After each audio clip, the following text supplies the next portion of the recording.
Hello, it's Lou Collins. Today I've got a template for you that's free for you to download on CraftWorld. This is the fold and twist card template. Now it's actually a really simple technique, especially of course if you've got the template to follow. You can enlarge this to be something like 12 by 12 if you use the template, either blow it up, print it off of A3 if you've got that capability at home, or just follow along with the guidelines and create your own larger template. But I'm going to do it as it's printed off, this size. It makes for a really fun fold card, and it's something that you would probably really struggle to work out if you didn't already have the template to guide you. So as always, I'm going to adhere the template to my card stock, and this way I can really get all my score lines, my cut lines in exactly the right place. I'm going to do that with a repositionable spray glue. So at the moment I'm using the Crafter's Companion one. There's lots of different brands out there. You'll find these all available on Craft Stash as well, but you do want to make sure it is repositionable so that you can peel the template off afterwards. And another tip with this one is I'm going to be using double-sided cardstock, because as you fold this template you are going to be seeing both sides of the paper. So the weight of this is around about 250 GSM, so it's quite a decent heavyweight cardstock, so I won't be doing any matting and layering on this. I'm just for this one going to show you how the fold works, and then of course once you've mastered that you're free to decorate it however you want to. So let's get started with adhering the template onto the cardstock here.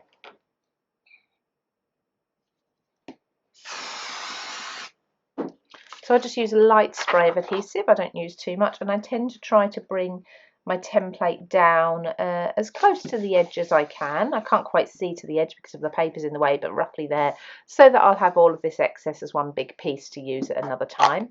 So just to say, a short spray of adhesive, that is usually enough. I can then bring this either into my trimmer. The trouble with using a 12 by 12 paper though is because I've overlapped the template. If your trimmer isn't slightly longer than 12 inch, you might have problems getting it in. So we'll just see if this will fit. It won't quite fit. So what I can do here is I can cut the end off just here. So just trim this end away, and then hopefully that will fit in so I can go around. By using a trimmer you do get a straighter edge, of course. So put your first edge into the gully of the trimmer. I'm using the Creative Craft Products one.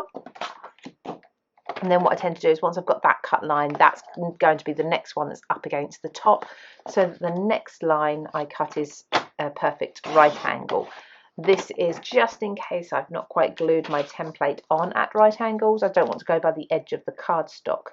I want to go by the edges drawn on the template to get those perfect 90 degrees.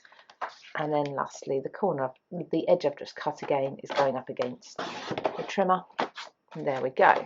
So all my excess pieces here, I will sort through those, peel off the backings, and reuse those later on. It will go in my scraps drawer.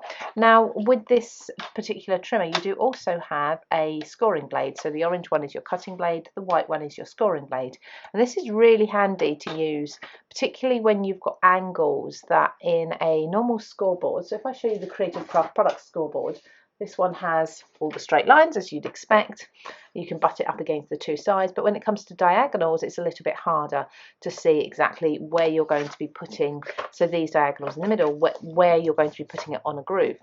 So I just find that the easiest way is to use my trimmer here, and I can pop this inside, so make sure my blades are nowhere near my paper.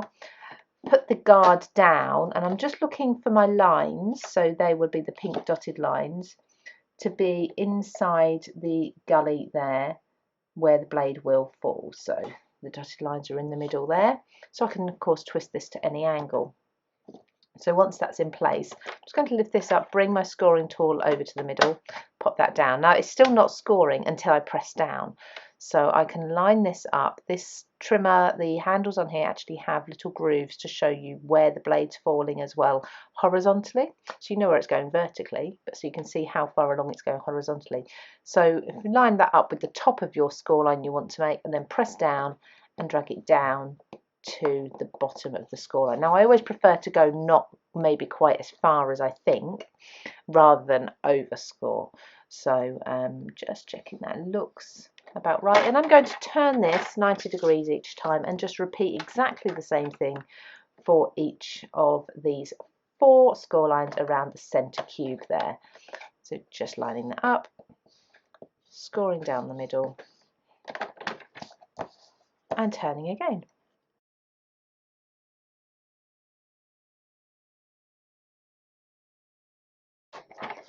There we go. So now when you turn this over, I'm not sure if you can capture that. I can see that I've got 4 score lines in the cube in the middle, and I've done them all. They're perfectly meeting up at the corners as well. So I'm happy with that. So the next thing I need to do is my straight lines, which are much easier because you can put those up against the guard there and you know you've got the right angle.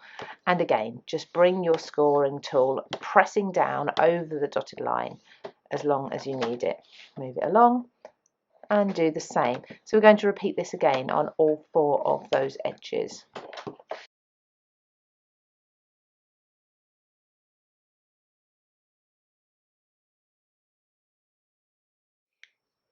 Now that all my score lines are done, the folding is actually really quite simple if you follow these rules. So we have valley fold in a V shape downwards, and we have mountain folds that, if you imagine 2 mountain folds, would form a capital M, 2 peaks. So 1 mountain fold will be 1 peak. So what we're going to do here is the 4 longest score lines, so that's this one, this one, this one, and this one.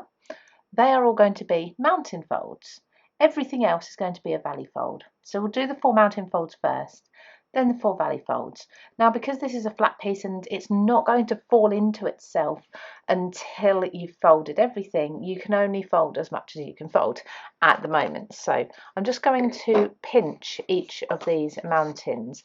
Now, of course, I don't want to fold across here. There's no score line. I only want to fold as far as this is. So I'm not going to go too far in the centre at the moment. I'm just really going to concentrate on the end to start to get that shape and twist it round and do the same for each of those 4 long score lines. And there's another one here. Again, not going too close to the centre because I don't want to form a crease over these lines. And then lastly here. Okay, so they're my 4 peaks. Now when you lay this down, you start to see you've got a bit of shape, you've got some shadows under there. So this one, this one, this one, this one are starting to lift up. Now we want to do the opposite on the other score lines. So we want to pinch the underneath of the shorter ones just a little bit for now, because like I say, until it's all done, you're not going to find it very easy to fold this into itself. There we go. So just pinch the edges of those. And then this centerpiece needs to be valley as well, so into that V shape, so you're lifting up the edges to bring that in.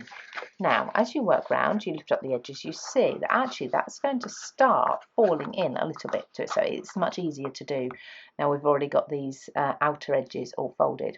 So if we hold down the centre here, so making sure we've got that nice valley fold along the square in the centre, you've got your mountain on this long edge, so just bring that in and just work around the card, bringing the long edges in, and what you'll find is your short edges are all falling in place as you bring those long edges in. So there we go, we've touched them all up. If I just open that up again so you can see all the long edges that you created, mountain folds, you're just going to bring them up and over into, so they're kind of going over the square, so one at a time. There's no right or wrong way of doing it.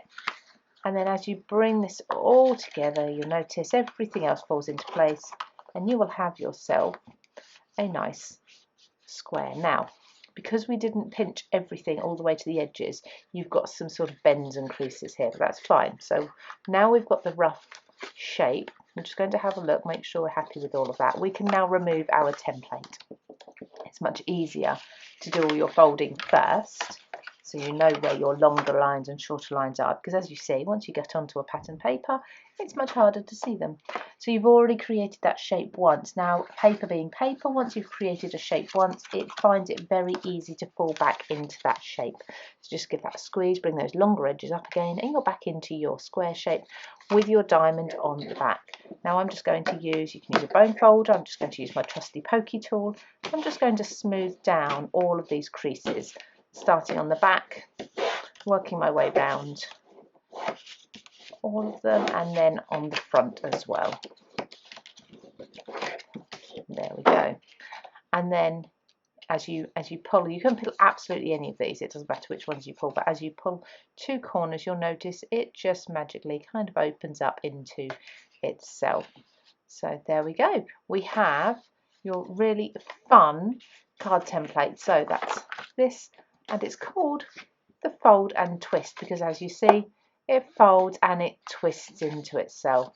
So a lovely fun card base there for you to start mastering, getting to know. It can be your go-to when you need something really fun. This would be ideal for invitations, so people open it up and they've got the invite, the description and everything in the centre. Whatever you put in the centre here is going to be hidden when the card is closed, but you have these 4 squares, these 4 panels you can decorate, and of course you do also have the back as well. So have fun with this template, and we'd love to see how you decorate yours over in the Inspiration Gallery.